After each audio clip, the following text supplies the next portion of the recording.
హల్లెలూయా. Good morning. తెల్లవారిందండి. మేల్కొన్నారా? దేవుని వాక్యాన్ని వినడానికి సిద్ధంగా ఉన్నారా? వ్యక్తిగతంగా ప్రార్థన చేసుకున్నారా? దేవుని వాక్యం చదువుకున్నారా? ఇంకా పడకల మీదే ఉన్నారా? ఒకవేళ మీరు ఇతర దేశాల్లో ఉంటే వేరే సమయంలో ఉన్నారేమో. ఈ యూట్యూబ్ ద్వారా, సోషల్ మీడియా ద్వారా రోజు మీకు ఇస్తున్న వర్తమానాలు మీరు కొంచెం ఆలస్యమైన ముందైనా వెనకైనా చూడొచ్చు కదా. దేవుడి గొప్ప భాగ్యం ఇచ్చాడు. ప్రతిరోజు మీకు సిద్ధపరుస్తున్న ఈ ఆకాశం మన్నాను, దేవుని వాక్యాన్ని ఆరగించండి, ఆశీర్వదించబడండి. అంటే ఒక చిన్న ప్రార్థన. పరిశుద్ధుడా, నీకు వందనములయ్యా. ఏనాటి కానాడు ఆనాడు ఇశ్రాయేలీయులు నాయన ఆకాశం నుండి మన్నా కురిపించి పోషించినట్లుగా ప్రతిరోజు ఇలాగూ నీ వాక్యాన్ని మేము ధ్యానించటానికి ఇచ్చిన ఈ అవకాశంను బట్టి నీకు స్తుతులు చెల్లిస్తున్నాం. ఆధ్యాత్మిక బలమును పుంజుకున్నట్లుగా నీ మాటలను ధ్యానించుటకు సహాయం చేయమని క్రీస్తు నామములో అడుగుచున్నాను తండ్రి. ఆమేన్. దేవుని స్తోత్రం. మరి ఎంతమంది ఈ రోజున ఆధ్యాత్మికంగా బలపడాలని ఆశ లేని వారిగా ఉన్నారండి?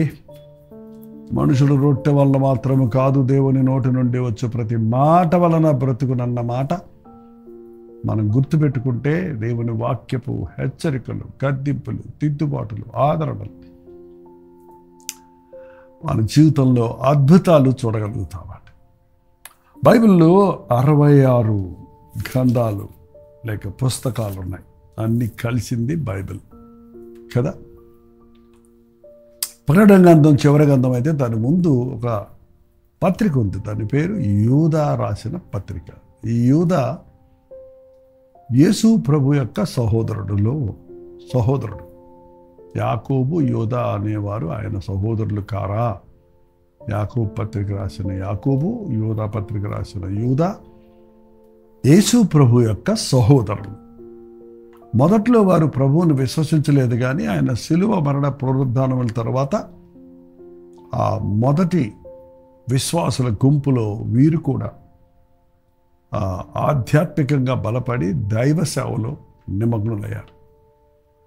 ఈ యూదా రాసిన పత్రిక చాలా చక్కటి మాటలతో కాదు, హెచ్చరికలతో ఉందండి. ఇక్కడ ఒక్క వచనం వాళ్ళు ధ్యానిద్దాం. యూదా రాసిన పత్రిక ఒకే అధ్యాయం ఉందండి. అందులో 11వ వచనం. వారు కయీను నడిచిన మార్గమును నడిచిరి, బహుమానము పొందవలనని బిలాము నడిచిన త్రోవలో ఆతురగా పరిగెత్తిరి, కోరాహు చేసినట్లు తిరస్కారం చేసి నశించిరి. ఇక్కడ 3 వ్యక్తుల పేర్లు చూస్తున్నాం. ఒకటి కయ్యూను, రెండవది బిలాము, మూడవది కోరాహు. కయ్యూను అంటే యోధా ధర్మశాస్త్రాన్ని చదివినాడు, బైబిల్ అంతా పఠించినవాడు. మీరు బైబిల్ చదువుతారా?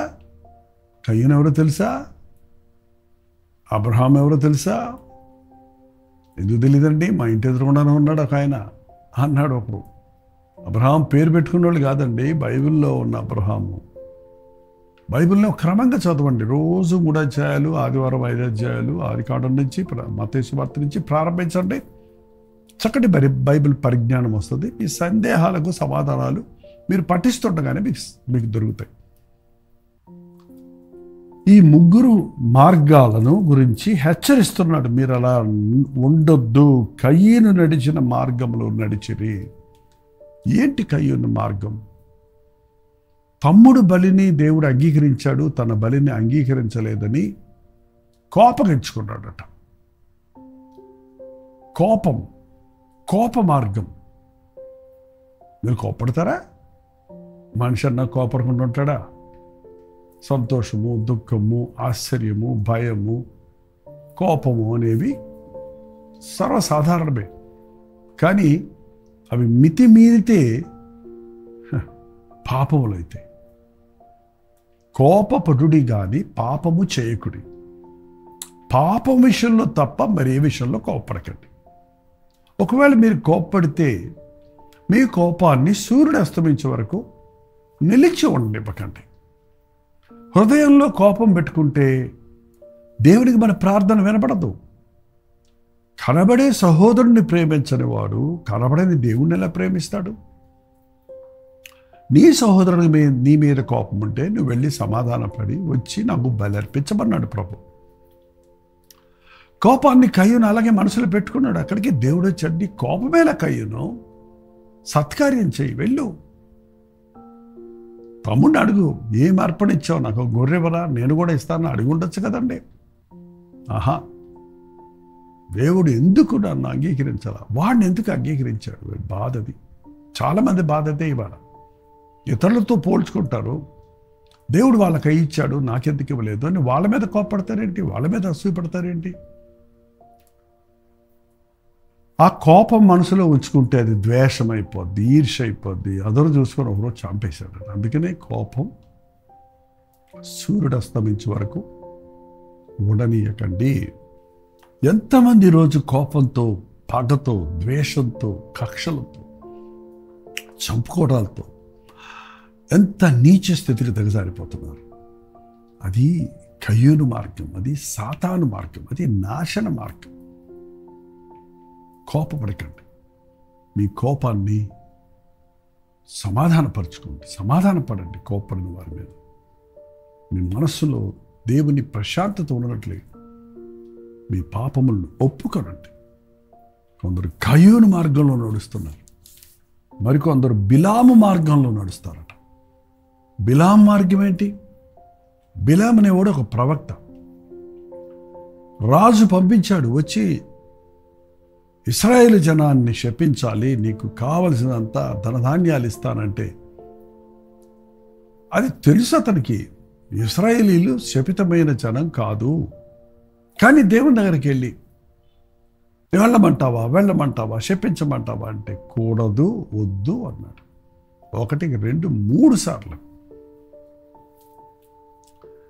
వెళ్తాను, రాజుగారు ఇంకెక్కువ బదిలీ పంపించాడు, ఇంకెక్కువ గిఫ్ట్లు పంపించాడు అని డబ్బు కోసం కక్కుర్తిపడే స్వభావం అండి వాళ్ళు. అదే కదా, డబ్బుల కోసం పిచ్చి పిచ్చి పనులు చేసేవాళ్ళు, నీచమైన పనులు చేసేవాళ్ళు ఎంతమంది రోజున జీవితాన్ని నాశనం చేసుకుంటున్నారు. డబ్బు కోసం హత్యలు చేసేవాళ్ళు, డబ్బుల కోసం దొంగతనం చేసేవాళ్ళు, డబ్బుల కోసం మనుషుల్ని మోసగించేవారు. తప్పుడు మార్గంలో ఉన్నారు, దుష్టుని మార్గంలో ఉన్నాడు. ధనాపేక్ష సమస్తమైన కీడుకు మూలము. కొందరు దాన్ని ఆశించి తమను తామే ఛేదించుకున్నారు, తాము నాశనం చేసుకున్నారు. బైబిల్ చెప్తుంది ధనాశ, డబ్బు ఆశ, నీతి న్యాయాలు వదిలిపెట్టి, క్రమాన్ని వదిలిపెట్టి, దైవ నిర్ణయాలు వదిలిపెట్టి, దైవ చిత్తాన్ని వదిలిపెట్టి డబ్బుతో ఏం చేయగలమండి? డబ్బు ఉంటే సరిపోద్ది అనుకుంటే అది అజ్ఞానం కదా. బిలాం మార్గం అదే. డబ్బు కోసం, గొప్ప కోసం, ఘనతల కోసం ఆశీర్వదిద్దాం అనుకున్నాడు. కానీ అది అతను వల్లగాల. చివరికి అతను చంపబడ్డాడు. చిక్కుల్లో పెడుతుందండి ధనాపేక్ష. అది మనిషిని మానవత్వం లేని స్థితికి దిగజారుస్తుంది.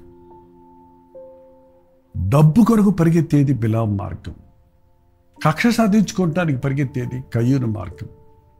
ఇంకోటి ఏంటి? కోరాహు. ఎవరి కోరాహు? ఐగుప్తులో నుండి దేవుడు ఇశ్రాయేలుని విడిపించినప్పుడు అందులో ప్రధానమైన వారిలో ఒకడు.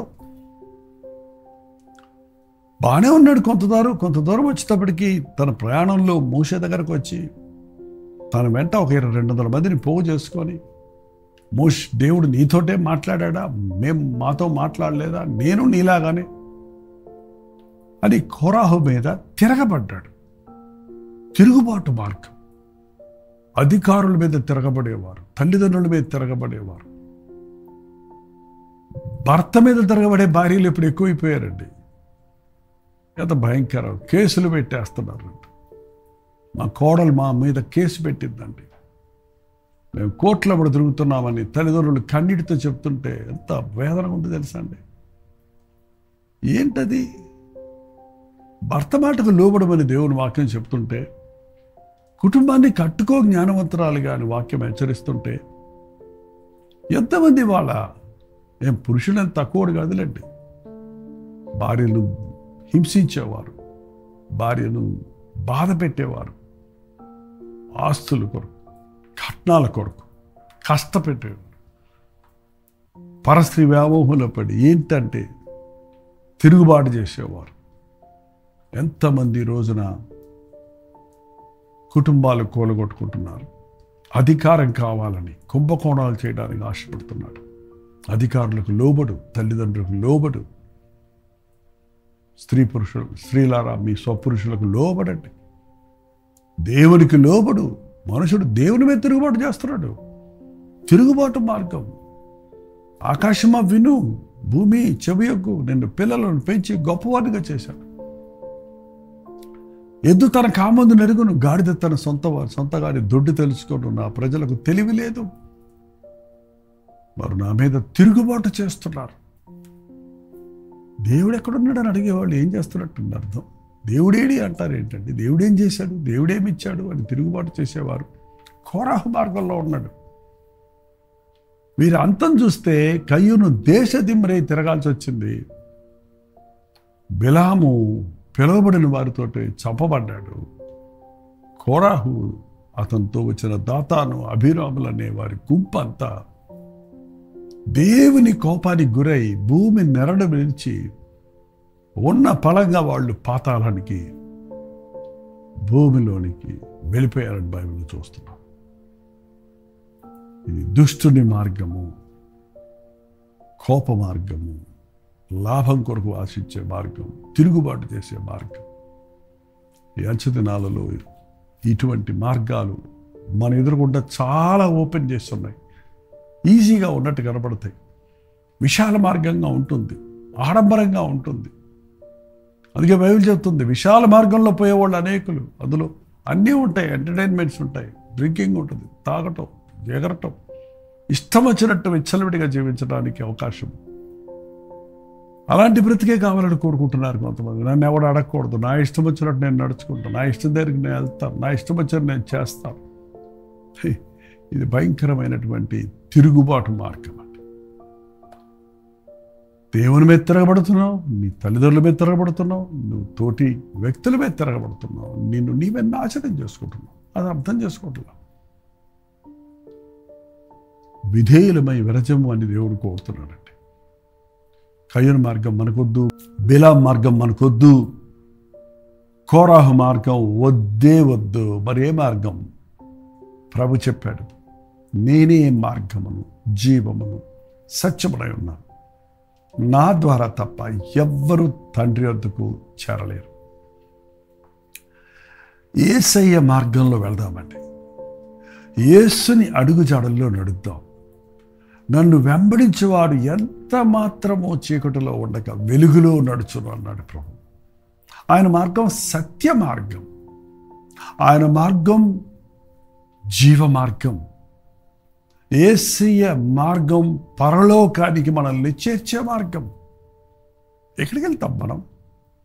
ఎంత బతికినా ఊరికి ఉత్తరానికే అనే సామెత ఉంది, అంటే శ్మశానానికే అని.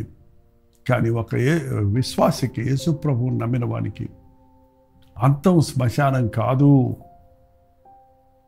అంతం శ్మశానం కానే కాదు. నా మట్టుకైతే బ్రతుకుట క్రీస్తు, చావైతే పరలోకం, చావైతే లాభం. నేను వెడలిపోయి ప్రభుతో ఉండాలని నాకు ఆశ ఉంది అని పౌలు చెప్పినట్లుగా ఈ లోకంలో ఆయన కొరకు జీవిద్దాం, ఆయనలాగా జీవిద్దాం, ఆయన మార్గాలను అనుసరిద్దాం, ఆయన కట్టడలను పాటిద్దాం. ఈ లోకాన్ని విడిచినప్పుడు ఆయన రాజ్య వారసులుగా నిరంతరము ఆయనతో జీవిద్దాం. ఈరోజు ఒక్కసారి పరిశీలించుకోండి. కోపము కానీ, ధనాశ కానీ, తిరుగుబాటు స్వభావం కానీ మీ జీవితాల్లో పనిచేస్తున్నాయా? అవి ముదిరి మిమ్మల్ని కృంగదీయకముందే, మిమ్మల్ని ఖాళీ చేయకముందే, మిమ్మల్ని నాశనం చేయకముందే మీరు వాటి విషయమై పశ్చాత్తాపడితే ప్రభు సిద్ధంగా ఉన్నాడు. నా ఎద్దుకు వచ్చేవారిని ఎంత మాత్రము తోసివేయనని. ఆయన చేయి పట్టుకొని ఆయనతో నడుద్దాం, ఆయన సాక్షులుగా బ్రతుకుతాం. ప్రార్థన. పరిశుద్ధుడా, ప్రేమగల తండ్రి, లోకమంతా నాయన ద్వేషాలతో, విద్వేషాలతో నిండి ఒకరినొకరు ద్వేషించుకుంటూ ఉంటుండగా, ధనాపేక్షతో మనుషులు ఒకరినొకరు మోసగించుకుంటూ ఈ మూల నుండి ఆ మూల వరకు వ్యాపారాలు చేస్తూ, అన్యాయాలు చేస్తూ, తప్పుడు వ్యాపారాలు చేస్తూ తమ నాశనాన్ని తామే కోరుకుంటున్నామని తెలియక నష్టపోతున్న ఈ భయంకరమైన దినాలను ఎక్కడ చూసినా మనుషులు అధికారులకు లోబడక తిరుగుబడటం, కుటుంబాలలో తిరుగుబాటు, తల్లిదండ్రుల మీద తిరగబడే బిడ్డలు, భర్త మీద తిరగబడే భార్యలు, కుటుంబాన్ని కూలగొట్టుకోవటం చూస్తూ ఉండగా తండ్రి, ఈ భయంకరమైనటువంటి తిరుగుబాటు మార్గములో మేము వెళ్లకుండా, లోక మార్గములో, పాప మార్గములో, ధనాపేక్ష మార్గములో మేము పోకుండా, ఏ కోపానికి దేశానికి మా హృదయంలో చోటివ్వక ఎప్పటికప్పుడు నీ రక్తంలో కడగబడి శుద్ధ హృదయాన్ని కలిగి నీ సాక్షులుగా జీవించుటకు మా ఒక్కొక్కరికి సహాయం చేయమని క్రీస్తు నామంలో అడుగుతున్నాను తండ్రి. ఆమేన్. తండ్రి అయిన దేవుని యొక్క ప్రేమయు, కుమారుడైన క్రీస్తు యొక్క కృపయు, ఆదరణకర్త అయిన పరిశుద్ధాత్మ యొక్క సహవాసములు కూడి వచ్చిన మనందరికీ ఇప్పుడు సదాకాలము తోడైనను గాక. ఆమేన్. దేవుని స్తోత్రం. మీ ప్రార్థనా సత్తుల భారాలు 954041 నెంబర్కి, మీరు ఇతర దేశాల్లో ఉంటే 91001000 నెంబర్కి తెలియజేస్తూ ఉంటాండి. మేము మీ పక్షంలో ప్రార్థిస్తున్నాం, మీరు కూడా ప్రార్థించండి. Doctor Jaipal YouTube channel like చేయటం, షేర్ చేయటం, మీ పేరు, ఊరు కామెంట్ సెక్షన్లోకి వచ్చి టైప్ చేయటం మర్చిపోకండి. మీకోసం ప్రతిరోజు 7 గంటలకి, 3 గంటలకి, 9 గంటలకి, మళ్ళీ తెల్లవారుజాము 12 గంటలకి యూట్యూబ్లో, అలాగే ఫేస్బుక్లో, ఇన్స్టాగ్రామ్లో మరి అనేకమైన పోస్టులు, సాంగ్స్, షార్ట్ మెసేజ్లు మీకోసం పోస్ట్ చేస్తున్నాం. వీక్షించండి, మేలు పొందండి. ఎప్పటికప్పుడు మీకు ఇంటిమేషన్ వచ్చినట్లుగా సబ్స్క్రైబ్ చేసుకోండి. మీరు ఇతరులకు కూడా షేర్ చేసి వారు కూడా దేవుని వాక్యం ద్వారా బలపడేటట్టుగా సహకరించండి. ప్రభుత్వమైతే మధ్యాహ్నం 3 గంటలకు హెచ్చరిక, అలాగే రాత్రి 9 గంటలకు కలువరి ప్రతి దూరిలో మళ్ళీ కలుసుకుందాం. అంతవరకు దేవుని మహాకృప మీకు తోడైనది గాక.